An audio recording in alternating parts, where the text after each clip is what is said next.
United times की ओर से समस्त क्षेत्रवासियों को रक्षाबंधन की हार्दिक शुभकामनाएं। शरद पवार ने राहुल गांधी को दी बड़ी सलाह, वोटिंग को लेकर प्रेजेंटेशन।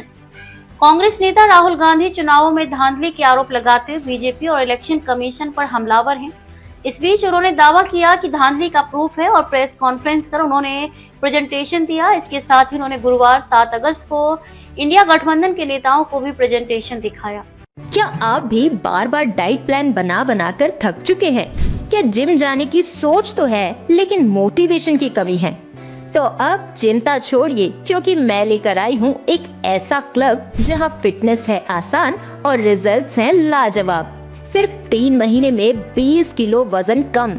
जी हाँ, बिल्कुल सही सुना आपने, 20 किलो, वो भी बिना भूखे रहे।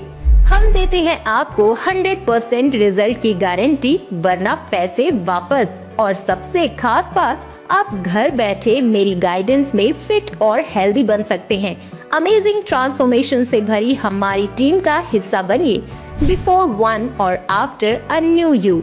तो देर किस बात की, अभी कॉल कीजिए 9161401079 पर और लाइफ को दीजिए एक हेल्दी मोड।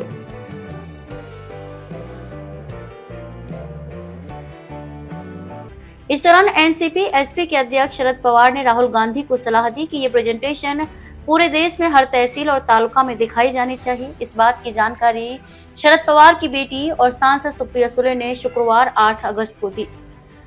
क्या कुछ बोली सुप्रिया सुले? सुले ने कहा, राहुल गांधी ने बहुत विस्तार से, सुप्रिया सुले ने हमें प्रेजेंटेशन दिया, बहुत अच्छी चर्चा हुई है। शरद पवार ने सलाह दी है कि हर राज्य में प्रेजेंटेशन होनी चाहिए, हर जिले और तालुका में इसका प्रेजेंटेशन दिया जाना चाहिए। देश में जो भी सशक्त लोकतंत्र में विश्वास करते हैं उन्हें ये प्रेजेंटेशन दिखाया जाना चाहिए। जो भी सच और झूठ हो वो सामने आए।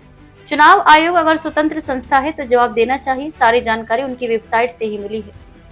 राहुल गांधी ने क्या कहा? राहुल गांधी ने कहा है कि हर हिंदुस्तानी नागरिक को हमारा संविधान वोट का अधिकार देता है, हमें इसकी रक्षा करनी है। हमने संविधान की रक्षा की। पिछले चुनाव में भाजपा ने संविधान पर हमला किया। उन्होंने कर्नाटक की सीटों का उदाहरण देते हुए वोट चोरी के आरोप लगाए। उन्होंने कहा कि 2024 के लोकसभा चुनाव में महादेवपुरा विधानसभा क्षेत्र में 1,250,000 वोट चुराए गए। उन्होंने कहा, मुझे पूरा विश्वास है कि भारत में ऐसी 100 से अधिक सीट है, यहाँ जो हुआ है वही उन सीट पर भी हुआ है। उन्होंने कहा, अगर बीजेपी की 10 से 15 सीट कम होती तो मोदी प्रधानमंत्री नहीं होते और Indian national developmental inclusive alliance गठबंधन की सरकार होती।